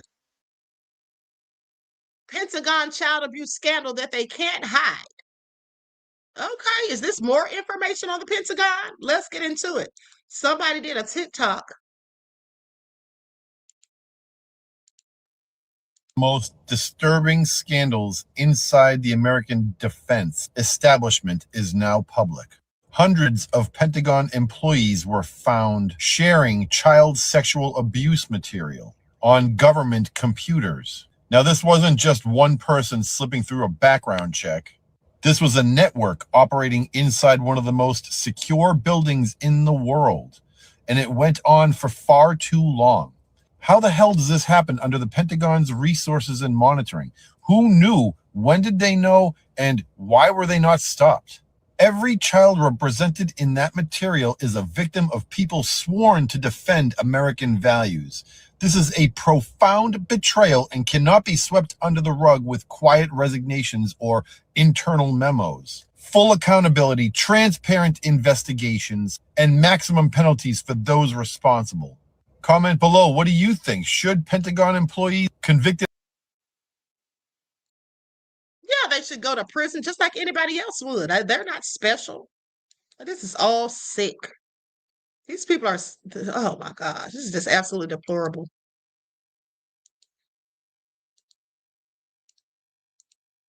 Then that go to Oxford, Cambridge, they go into the Sandhurst Military Academy, and they end up as our military leaders, go into politics or go into the City of London and become our financial elite. And of course, they're broken. So the young child, the broken child, the same as the child that comes from the fatherless, poverty-stricken slums, they've been treated the same way as those that are in the elite schools. And you've got very damaged, broken people. So there'll be a reluctance for anyone to address this problem because it is saturated. But then what you have then is this deep-rooted, entrenched perversion within these people. So this is why we've had scandals in which politicians and you know, we call them the Jeremys, the very hoity-toity upper class, are in scandals with young boys. And this is why people like Jimmy Savile have gone on to procure children for these people. Now, for those of you who remember, I did a whole expose on Jimmy Savile years ago. Okay, I may have to do something else on him because he was one of the worst as far as I'm concerned. And he was knighted by the Queen also over there in the UK.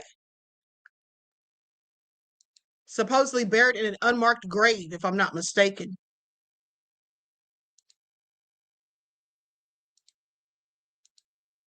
Systemic abuse. Children being picked up. Systemic abuse that have been picked up on a regular basis from children's homes. And they've been taken to parliamentary residences, aka Dolphin Square or Elm Guest House, right, where they have been raped, abused, and murdered. Right, Elm Guest House. I know the man, the social worker who produced the lists of people going there. There were politicians. There were those high up in the justice system. There were well-known singers, well-known actors, well-known everything that go in there to rape young boys. Children. Just all nefarious.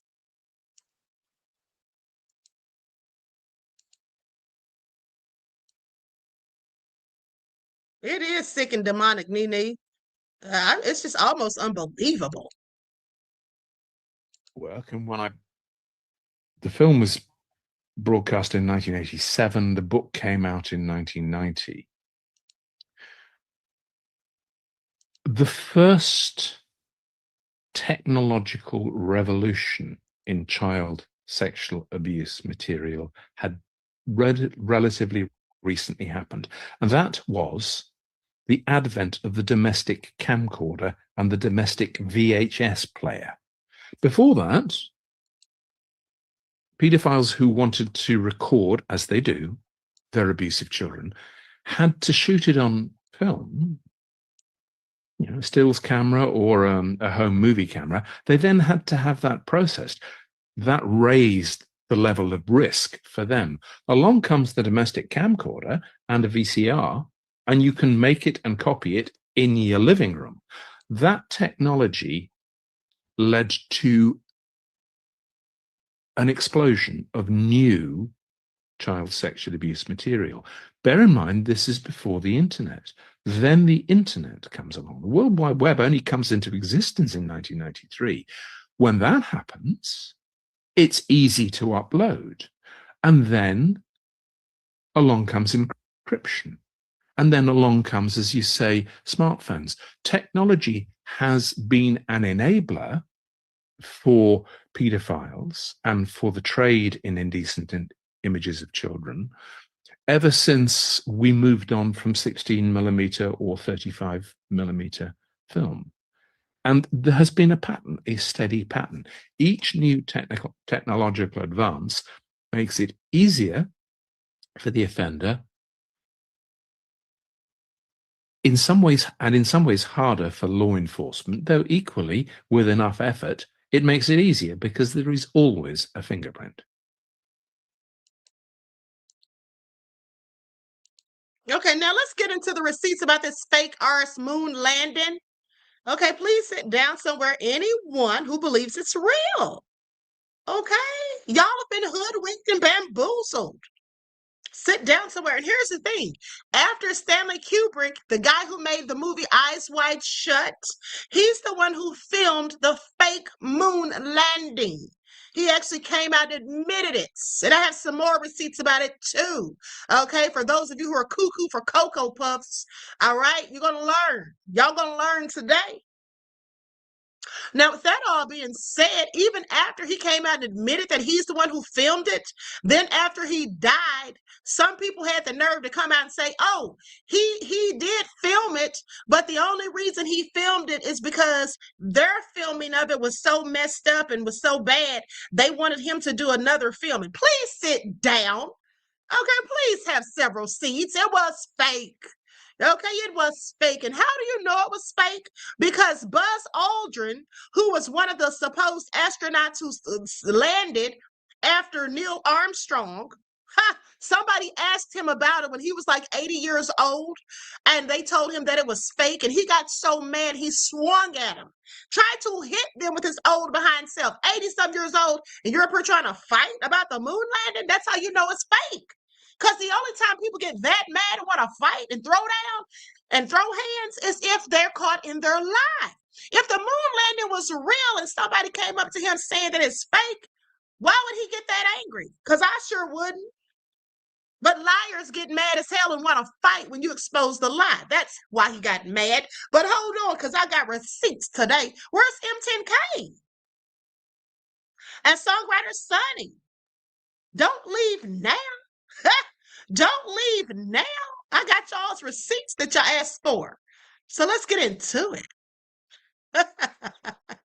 Nefarious selves.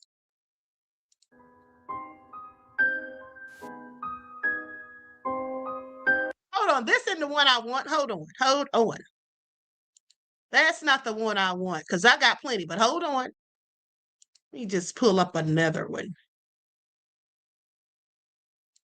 Here we go.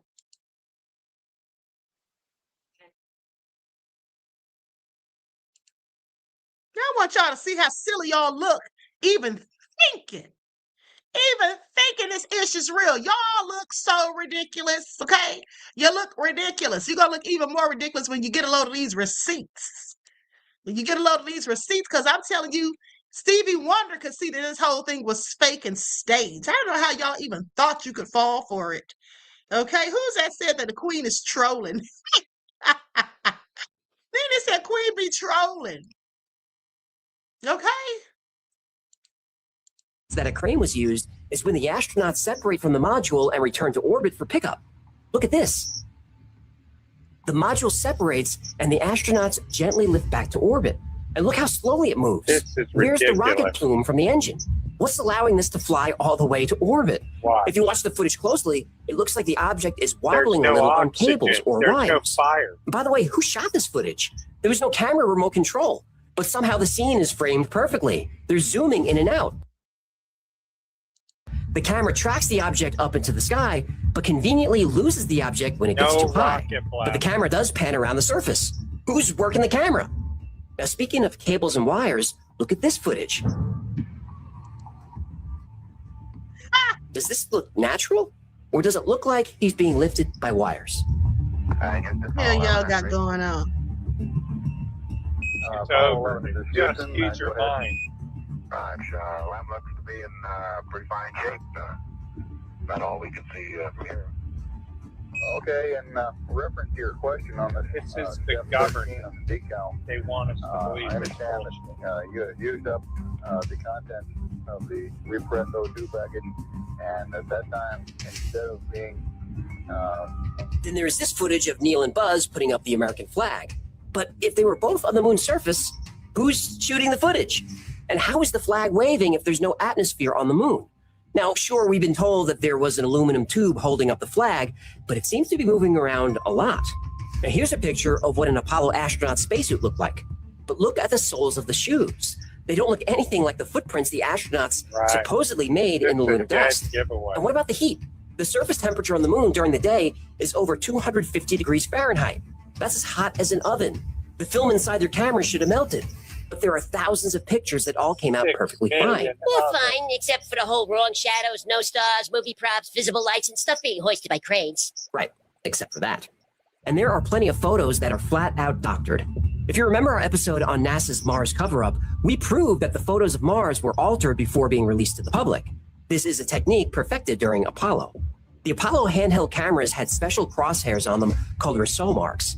And these were here to help make sure the photos were printed properly from the negatives and not distorted, and to make it easier to stitch photos together for panoramas. But in some of the photos, the crosshairs aren't there, or are only in part of the picture. In other photographs, objects appear in front of the crosshairs. Now that's physically impossible, unless the objects were added after the photo was taken, by layering them on top of empty backgrounds. And there are even more problems with the photography. Here's a picture of an Apollo astronaut saluting the American flag. But look at his feet. The shadows don't even reach them. It's like he was edited in later and somebody forgot to add a shadow. Now, even if we could explain all these anomalies in the photos, there's a big reason why nobody can get to the moon.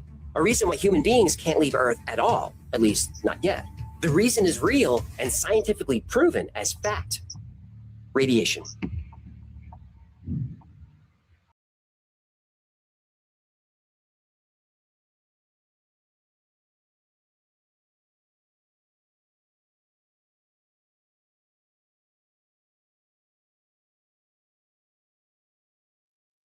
Joe who? Joe Rogan, comic, podcaster. Between 1969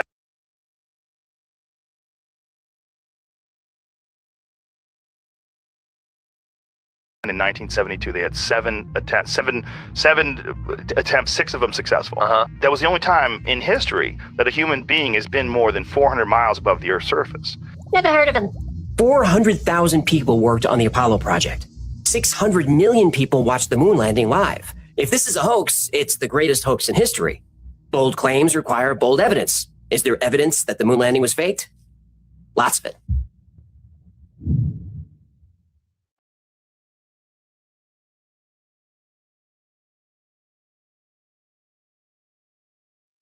All right, so hold on, because I'm not done. I got a couple of more to show you all. Watch this. Hold on. Let me pull up this, let me see, where is it? I'm going to go to this video of Stanley Kubrick himself. Stanley Kubrick himself said it was all cap. Okay? Said it's been eating at him. Said it was eating at him for quite some time. All right. Here we go. And then I got proof on what he says. Here's how you're going to know he's not lying about what he says. I got proof for that too. I even fact checked him. So please sit down somewhere, honey. Y'all going to learn today. It started to get to me after a while. But what do you mean? What get? I've always been conflicted about it, I guess, but I wasn't conscious of it until later, years later. you know, at first I was just blown away by the chance, the opportunity, the challenge of making this film, and I went into it like it was a regular film, like another production of mine, not thinking too much about the long-term effects, the what it would mean to society if it was ever discovered. Mm-hmm. What are you talking about? I don't know what you're talking about. You're referring to something. The fake moon landing. The rumor about the fake moon landing, you're saying is not a rumor, or not is not an urban legend. You're saying it's true. Yes, I'm sorry. I thought you knew that. No, I didn't. I mean, I've heard it, like anyone else has heard it, but you. Okay. Yeah, it was fake. Wait, okay. And I thought, okay, I have written down, and I thought you agreed to talk about Barry Lyndon. You agreed to talk the killing, Clockwork Orange. I mean, we're going to cover all these films, and I hope we still can. But what you're Now I want you to pay attention. The guy that's interviewing him clearly did not want him to disclose that the moon landing was fake. Sitting there talking about, oh, I thought we were going to talk about so and so, trying to shut him up. Didn't want to expose the fraud. Okay, please pay attention. telling me, is this because I've never? I think it would make the news if you're telling me now for the first time. And why me? Why not CNN or? Well, the rumors were true. Okay. Well, I obviously want to understand what the hell I'm sorry, what you're talking about here. Okay, but why are you telling me? I'm a nobody. Like the moon landings were fake. Okay, and I want to hear what the hell. I'm sorry, what the hell you're. I don't know. Tell me how, what, when, where. I'd like to hear the story about this, but why are you telling me? And is that so? That's the 15-year thing. So that makes sense now. That's why I can't release it for 15 years. That makes total sense now. Yes.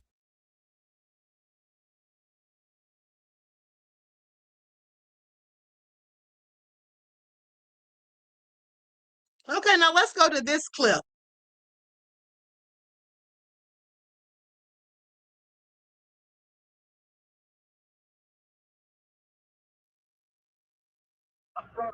Remember, no atmosphere. Make it floating. Good. It was me, Stanley Kubrick. I directed Apollo 11, July 69, Universal Studios soundstage. Everything you saw, the dust, the flag, the steps, my shot.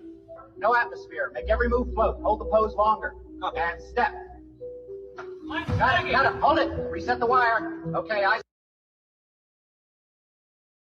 Where y'all at? M10K and songwriter Sonny. Y'all need to be watching this. Y'all see how he's coaching them, telling them and showing them what to do? Y'all see this? Y'all see what he's doing? Then he said he's scared he'll be disappeared, okay? All a hoax. All right, please pay attention. Who fell for this? Like, you should be ashamed of yourselves. front heel again. Slow. Right. Good. Keep it. I made another tape earlier tonight. The words kept turning, so I'm doing this again. Clearer this time. On a snag. Hold on there. All right, reset. Let's keep it floaty, boys. And jump. Float down. Remember, no atmosphere. Make it floating. Good. A whole sham. Okay, make it all make sense. But hold on, I have one more video for you all. Now, mind you, Stanley Kubrick was one of my favorite directors when he was alive. Or at least he made some very good movies that I enjoyed. He made psychological thrillers. As it pertained to psychological thrillers, I would have to say he was one of my favorites. That's the guy who did Eyes Wide Shut. Notice how he died before the movie even came out, and they re-edited the movie, removing 29 minutes of the film that they clearly didn't want us to see. And I believe that his death prior to the movie being put out was because he made that movie, because he was exposing what they do behind closed doors. Okay, but let's go to the movie The Shining. Okay, because he also directed The Shining, and he put clues in the movie about the fake moon landing. Please pay attention. This is part 3. I didn't have time to show all parts, but I'm going to show part 3 because I thought it was interesting. Let's get into it. about The Shining that nobody understood until recently. He said, "The film is built like a jigsaw puzzle, and I placed the last piece in the final image. For 45 years, nobody knew what that last piece was." The final photograph, Jack frozen in a crowd dated July 4th, 1921, was not staged on a set. Kubrick found a real photograph and had Jack Nicholson's face meticulously airbrushed over the original subject. In April 2025, researchers finally solved the mystery. The photograph was not taken on July 4th, not in America. It was taken on Valentine's Day 1921 at a ballroom dance competition in London. Kubrick changed the date, the country, and the occasion, and the pose of the man at the center, arms open, one raised, is directly reminiscent of Baphomet on his tarot card, the oldest occult symbol in Western history, hidden under a face that was not originally there. But here's the layer underneath even that. Danny Torrance wears an Apollo 11 sweater throughout the film. That detail does not exist in King's novel. The carpet pattern in the overlook corridors resembles the aerial view of the Apollo 11 launch pad. Cans of Okay, so in case you all are not getting the clues that he put in The Shining, let me just tell you, because that's one of my favorite psychological thrillers. Okay, so with that being said, the little boy in The Shining wore an Apollo 11 shirt because that's the flight that supposedly took them to the moon, Apollo 11. Okay? There's also a picture, a part in the movie where they show someone typing on a typewriter and it said all something. It had the word all written numerous of times. And they said that also was supposed to represent Apollo 11, because think about the word all, A-L-L, like Apollo 11. So that was another clue. Then they showed the pattern in the carpet. Okay, you just saw that. But so let's keep going. And then also Tang. Tang was in the movie. Now, Tang was a drink that astronauts used to drink back in the day. Tang, the drink developed specifically for NASA astronauts, sit on the pantry shelf directly beside the Calumet Peace Pipe cans. Jack's typed pages, all work and no play, makes Jack a dull boy, on an old typewriter where the letter L and the number 1 are identical. Theorists read it as A11, Apollo 11. And the woman in room 237 is played by an actress whose name matches a NASA photographer who directed the official Apollo 11 documentary. 1 credit, 1 film, 1 room. The theory is that The Shining was Kubrick's coded confession that he helped the United States government fake the Apollo 11 moon landing. That Jack Torrance, a man trapped maintaining secrets for an institution he cannot leave, was Kubrick himself. His own assistant called it nonsense. Kubrick never said a single word. He built the puzzle. He placed the last piece, and he died in 1999 with every answer still inside him. So here's the question this entire series has been building toward. Was Kubrick a genius who encoded everything deliberately? Or was he a man so consumed by his own obsessions that the darkness leaked into everything he touched without him even realizing it? He never told us, and we are still standing in that corridor, still looking at that door, still deciding whether we want to know what is on the other side of room 237. All right, I think I proved my point. Okay? I think I proved my point. And now Mesa says, I'm finishing up with Eyes Wide Shut tonight. Watched as a kid, but I'm watching as an adult now. Yes, I recently watched that again too when I was going through the Epstein files. Okay? So that all being said, look at Reggie talking about we had jars of Tang in our kitchen too. We did too, honey. I used to come home from school and make me some. All right, even though it was supposedly for breakfast. Okay, so anyway, with that all been said, I'm out of here. I hope you all enjoyed the broadcast. I'll be back at it again in the morning. Okay, so everyone enjoy the rest of this night. Until next time, I will talk to you all again soon. Each one teach one. That's how we grow and thrive. Do something productive, constructive, but never destructive. And always remember, beloveds, to keep the Most High first in your lives. Until next time, I will talk to you all again soon. Peace.